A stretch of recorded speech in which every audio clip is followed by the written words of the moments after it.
Muy buenas noches, soy Juan Carlos Morales, su profesor del curso de implementación de las TIC en el aula de clase. Y en este video quiero que conversemos solamente 20 cositas. Estas 20 cositas son, aunque realmente son muchas, son unas recomendaciones que compartí. Permítame un segundo, apago ese celular. Son unas recomendaciones que compartí con ustedes durante la revisión del trabajo de Excel Learning. Entonces, mire que estos 20 puntos eran como que en su mayoría comunes, entonces dije, bueno, interesante como que los conversemos. Con este video miremos hasta donde podamos algunos aspectos, puntos como de mejoramiento aplicados en la web y pues que sean como de interés, perdón, de conocimiento de todos. ¿Por qué estoy en Wikipedia? Porque no me atrevo a compartir los trabajos de ustedes. Todavía no quiero que los revisen antes de cómo hacerlos públicos, ¿vale? Entonces voy a buscar algunas de esas recomendaciones como Wikipedia, un sitio web que conocemos la mayoría, como Wikipedia, digamos, le apunta a esa recomendación que les presento. Empecemos rápido para que no nos demoremos. Por ejemplo, el primer punto que recomiendo es que no trabajemos, cuando escribamos el texto, no utilicemos más de 2 o 3 fuentes tipográficas. Una o dos, de pronto 2 está bien, pero 3 ya de pronto nos afecta un poco el diseño. Si vemos Wikipedia, digamos, tendrá en su logotipo, aquí vemos, en su logotipo tendrá una fuente diferente, pero hace parte de la imagen, pero si ven el contenido, básicamente es el mismo tipo de letra, la misma tipografía. ¿Mm? Si no estoy mal, vamos a revisar aquí, inspeccionar. Wikipedia está trabajando una letra, vamos a ver si me abre esto, es trabajando una letra que se llama, vamos a revisar cómo se llama. Ok, básicamente creo que está utilizando una familia tipográfica sans serif. ¿Qué son las sans serif? Para no hacer mucho énfasis en esto. Las letras serif o serifas son aquellas que tienen trazos irregulares y sus terminaciones pueden tener garabaticos.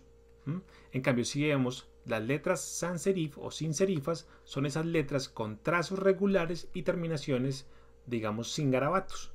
Si vemos en Wikipedia, las letras son de trazos regulares y sus terminaciones no tienen garabatos. Esto facilita la lectura en pantalla. Entonces, con este primer punto es, no utilicemos muchas familias tipográficas. Wikipedia utiliza una y en este caso está asignando cualquiera sans serif, por lo que veo en la configuración. Vale. Segundo punto, no utilizar diferentes tamaños de letra en un mismo tipo de contenido. ¿Cómo así? Miren que aquí Wikipedia tiene un título, lo está destacando con un texto grande, está bien, pero cuando aborda el contenido, todo el contenido tiene el mismo tamaño de letra. Esto facilita la lectura. ¿Qué pasa? Cuando nosotros utilizamos, más que la lectura, facilita la comprensión. Cuando nosotros utilizamos diferentes tamaños de letra, estamos jerarquizando, cargando de semántica el texto. ¿Vale? Entonces, vamos a ver, metámonos acá. Este es un texto grande. Aquí, miren, tiene un tipo de letra y un segundo tipo de letra para el texto. El resto está todo igual. Regrese un poquitico al primero.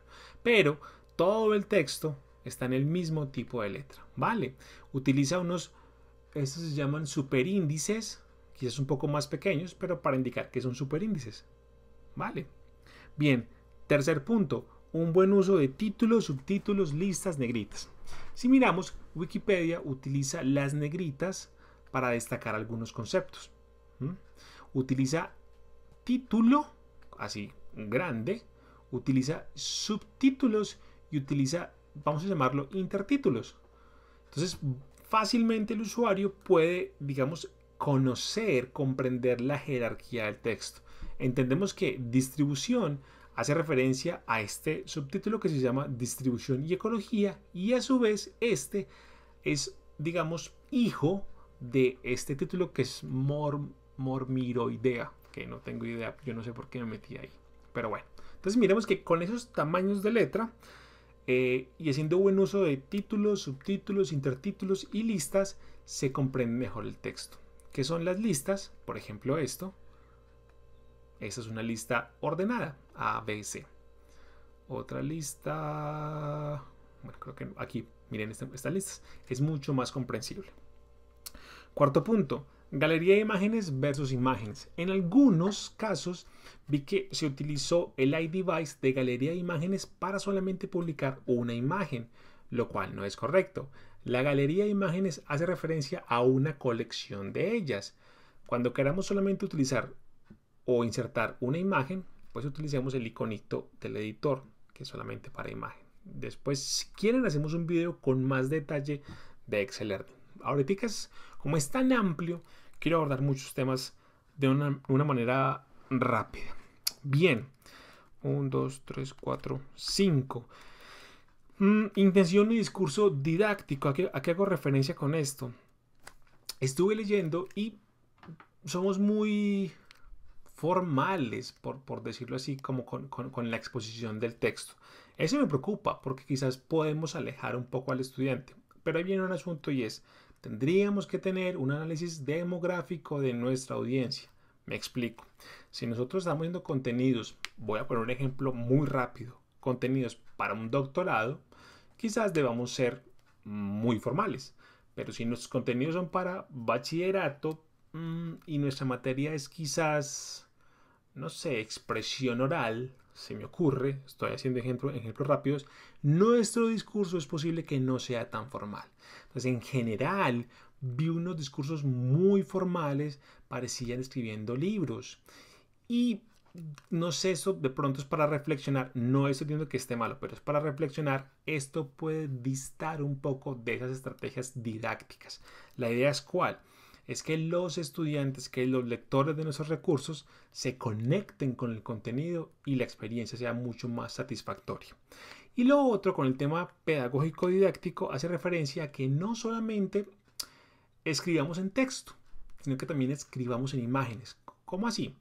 Es decir, aprovechemos el medio, aprovechemos internet, aprovechemos los computadores, por llamarlo así, que nos permiten insertar elementos multimedia, imagen, audio, video, para que nuestro recurso educativo sea mucho más didáctico. ¿Listo? Bien, ese es el punto 5. Punto siguiente. Creo que me voy a perder con los números, entonces punto siguiente. Referencias bibliográficas. Ojo, aunque aquí creo que en Wikipedia no tendríamos eso. Vamos a ver. Bueno, miren que sí, aquí hay referencias. Vi muchas debilidades en la presentación de las referencias bibliográficas. Ojo con eso, profes. Ojo con eso. Tenemos que ponernos de acuerdo. Hay un tema y es que yo voy a utilizar las de la IEEE. Perfecto, trabajo con esas. Voy a utilizar las APAs. Perfecto, trabajo con esas. Voy a utilizar otras, pero que sean, que realmente uno verifique que están aplicando. Listo. Pero a veces se nos olvidaba. Y algo que vi muy frecuente es que cuando es un recurso de internet creemos que con solamente colocar la URL ya está la referencia bibliográfica. No, eso también tiene un autor, también tiene una fecha de publicación. En fin, hay que ser muy atentos con eso. Bien, creo que voy muy rápido, pero voy a bajarle un poquitico al ritmo. Bien, el flujo del diseño.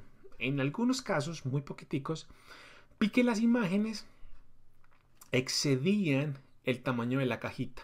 Por ejemplo, como si pensáramos que este pececito, vamos a ver si soy capaz, este pececito, digamos, ocupara más espacio y se saliera del flujo, vamos a ver si le puedo mostrar por acá, un ancho 1000 píxeles, se me ocurre. Miren, algo así como esto. No sé si se alcanzan a ver. Ahí se exageré bastantísimo.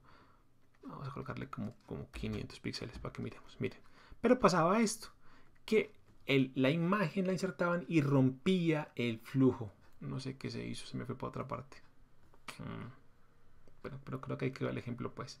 Revisemos. Cuando insertemos las imágenes. Revisemos el ancho y el alto de la imagen. ¿Listo? Bien.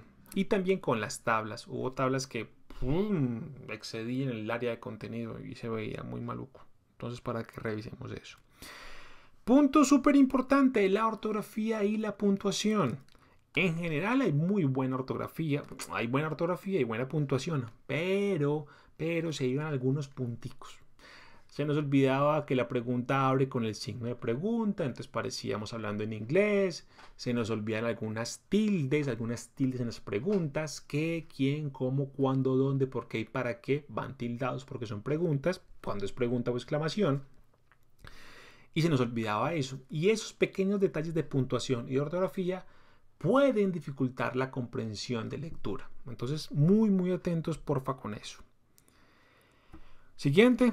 Una idea por párrafo, y es importante cuando escribimos para pantalla que abordemos una idea por párrafo. Vamos a ver si Wikipedia lo hace. Es una técnica y es interesante y es puntualmente para pantalla. Miremos este. El nombre científico de esta familia proviene de Peter Blicker. Yo no entiendo por qué seleccioné ese artículo. El nombre científico de esta familia proviene de Peter Blicker, quien lo utilizó por primera vez en una serie de artículos en la revista cualquiera de 1859. Básicamente aquí hay una idea. Eso es que nosotros presentemos una idea por párrafo. ¿Listo? Otro. De acuerdo al Sistema Integrado de Información Taxonómica, la superfamilia Momiroidea incluye 233 taxones subordinados con 2 familias. En fin, estoy leyendo esto. Una idea por párrafo. Eso es una muy buena técnica de escritura. Para pantallas. Bien, siguiente, el peso de las imágenes. Esto solamente lo vi una vez. Que recuerde solamente una vez, pero me parece importante que lo revisemos. Cuando insertemos imágenes, cuando insertemos recursos, tratemos de que los recursos, videos, audios, imágenes, sean livianos. Porque eso nos dificulta si tengo una conexión baja en internet, estoy desde celular, por ejemplo, eso empieza como a ir, o no cargó, o eso despacito. Cuando estoy revisando la imagen que les comento, estaba en mi computadora con una conexión de 10 megas y la imagen empezó a aparecer despacio. Y yo decía, esta imagen es súper pesada. Si yo hubiera estado en mi celular, me hubieran puesto bravo porque yo digo, se me está consumiendo mi plan de datos. Entonces tratemos de que las imágenes sean livianitas, ¿vale? Siguiente punto, contraste con el texto. Importante, que el contraste sea alto. Es decir, si el fondo es blanco, ojalá que la letra sea negra. No grisecita, sino negra. Una letra azul ahí como chillona, un fucsia como chillón. No, mejor no. La idea es que haya un muy buen contraste con el texto. Vamos a ver si soy capaz de cambiar el color de ese texto para que miremos. Voy a cambiar el color de ese texto de acá. Vamos a darle inspeccionar. Y acá. Color. Y voy a colocar un color. Se me ocurre. Un color súper grisecito. Miren. ¿Ven? Aquí lo puse un color gris. Este párrafo. Y si ven, el texto no es muy legible. Yo lo alcanzo a leer, pero se me dificulta. Si lo coloco mucho más gris, vamos a colocarle un miren, pues lo alcanzo a leer. Estos peces destacan por su capacidad para producir y analizar débiles campos eléctricos. Súper, lo leo, pero 20 párrafos de estos me cansa y no voy a querer. Prefiero un texto donde haya un buen contraste. Vale. Otro, fragmentar contenidos. Wikipedia no fragmenta contenidos, o sí los fragmenta, pero lo hace de una forma muy propia de Wikipedia. ¿Qué es esto? Vamos a cerrar acá. Wikipedia en una misma página te lista todo el contenido, súper largo. Y eso es un buen diseño, no así que es malo, es un buen diseño. Pero sí fragmenta el contenido con una tabla, con un índice de contenidos. Y yo puedo bajar y en teoría puedo subir. Se me olvidó, pensé que Wikipedia tenía enlace de retorno, pero utiliza una tabla, digamos, interna de navegación. En algunos casos vi que muchos copiaron todo el contenido en una sola página, entonces era largo el scroll y uno baja. No es recomendable. Hay páginas web que lo hacen, lo llaman como scroll infinito y está bien, pero en contenidos educativos no es aconsejable. La idea es cuál. Vamos a hablar de comportamiento una página de comportamiento, otra página de clasificación y otra página de amenazas y protección. Van 3 páginas, ¿vale? Para eso en Excel Learning podíamos crear páginas y conectarlas entre ellas. Entonces, para que tengamos eso como presente. Bien. Subrayado para los enlaces, aunque Wikipedia no lo hace, Google tampoco lo hace. Es importante que los enlaces tengan subrayados, pero ojo con esto, puede que los omitamos, y Wikipedia lo que hace es que los enlaces los coloca en azul, pero un texto que sea subrayado y no sea enlace, eso hay unos autores del libro Arquitectura de la Información para la World Wide Web, que en este momento no me acuerdo de los nombres de ellos, que dicen que esos textos subrayados que no son enlaces genera una microfrustración. Es curioso el término, pero es una microfrustración para el usuario. Sería muy triste que nuestro recurso tenga, no sé, 100 palabras subrayadas y el usuario le tenga que dar 100 veces clic y diciendo, ¿eso es un enlace? Pum, no es. ¿Eso es un enlace? No es. ¿Eso es un enlace? No es. Esas microfrustraciones debemos de evitarlas. Entonces, si queremos destacar una palabra, no utilicemos subrayado, utilicemos negrita. Bien, siguiente. Comas enumerativas. En muchos casos, ¿saben qué son las comas enumerativas? Ya les cuento un datico. Hay 10 usos de la coma. Para que sepan, 10 usos de la coma. Y uno de esos usos son las comas enumerativas. ¿Qué son esos? Cuando estamos listando elementos. Entonces, se recomienda que en pantalla nosotros esas comas enumerativas las reemplacemos por listas. Voy a poner un ejemplo. Los estudiantes de la clase son Pedro, Hugo, Pablo, Juan, Javier, Es mucho más fácil decir los estudiantes de la lista son 2 puntos y arranco con una viñeta, por ejemplo acá, y coloco Pedro, Pablo, Hugo, Juan, Javier. Es mucho más legible en listas que poner todo así digamos, dentro del párrafo con comas enumerativas. ¿Esto? Bien. Otro temita, las actividades pudieron haber sido un poco más ambiciosas.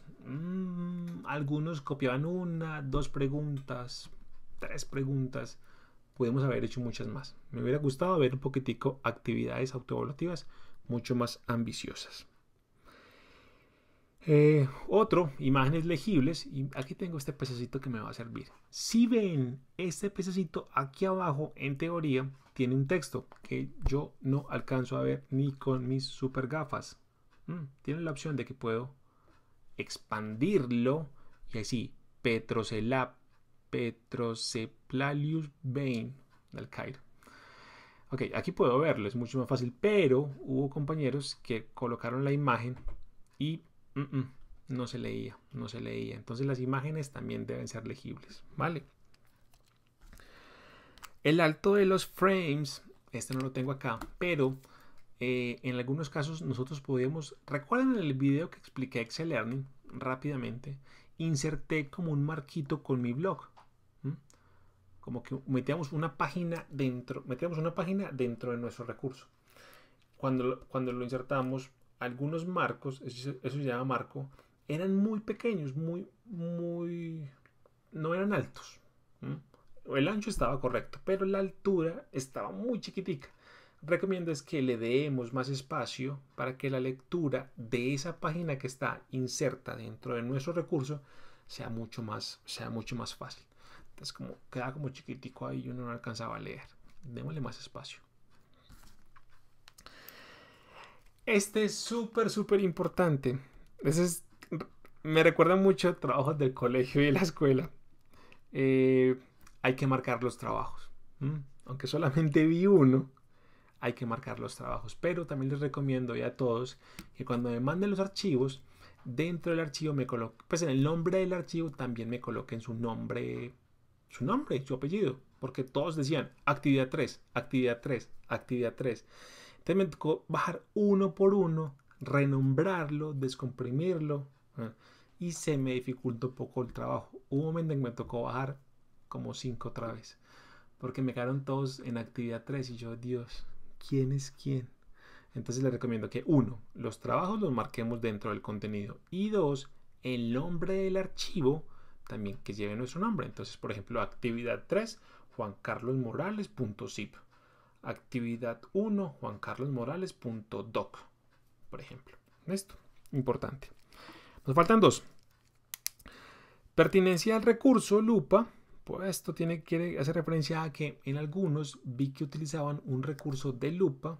Me parecía muy chévere que lo experimentemos, pero demos la pertinencia al recurso. Es decir, si utilizamos la lupa, cuando utilizamos la lupa, aplica. Para quienes no conozcan la lupa, básicamente era que había una imagen y digamos esta, y uno quería ver el detalle de la imagen, entonces se paraba sobre ella y la imagen hacía zoom. Pero realmente no veía el uso del zoom, porque para esa imagen debería haber una lupa.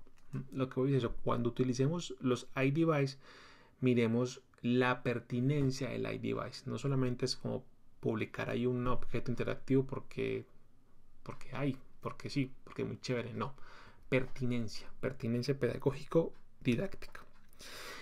Y el último para que acabemos este videito ya, es el más importante: revisar. Antes de mandar las actividades, revisémosla, porque queremos que ay, terminé. Yo sé que estábamos corriendo, yo sé, eso fue maratónico, y lo que sí que creo que va a ser mucho más maratónico, porque tenemos una carga laboral también muy alta. Yo también tengo una carga laboral muy alta, pero tenemos que hacer el esfuerzo. Entonces lo que recomiendo es, si quieren, yo creo que se han dado cuenta que yo soy flexible con las fechas. Un día más, profe, deme un día más, que yo mañana ya terminé, pero yo mañana saco un ratico y lo reviso. Simplemente es revisarlo. Antes de mandarlo, démosle una revisión y corregimos algunas imprecisiones. Y seguro que tenemos mejores resultados. Bien, esas son entonces las 20 recomendaciones que les hago a todos. No estoy diciendo que todos hicieron eso malo. Y no son malos, son recomendaciones. Aquí no hacemos errores. Aquí lo que hacemos son algunas imprecisiones y hacemos unas recomendaciones para que nuestro trabajo quede mucho más chévere.